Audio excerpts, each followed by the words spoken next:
Россиян в Казахстане заставили снять знак Z с машины.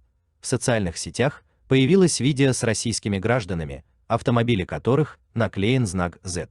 Судя по кадрам, казахстанцы потребовали иностранцев снять провокационные наклейки, причем сделать это прямо сейчас, а не потом.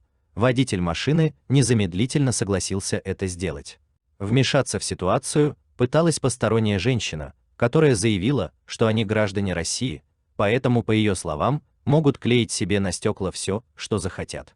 Возмутившие надписью мужчины в ответ заявили, что граждане находятся в Казахстане, поэтому клеить надписи Z не должны. Когда и в каком населенном пункте снял ролик, в публикации не говорится. Отметим, что в августе россияне также приехали в Казахстан с надписью Z и удивились плохому приему. Флаги и баннеры с буквой Z стали символом военной агрессии России против Украины. Официальными лозунгами всероссийской фашистской акции стали «За мир», «За Россию», «За президента», «За наших».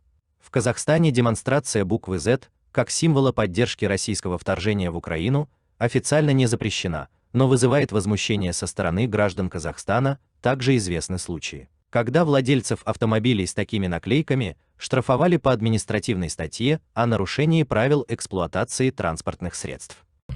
Сергеевки, бля. Смотрите, на. Ты же убери. Убери давай.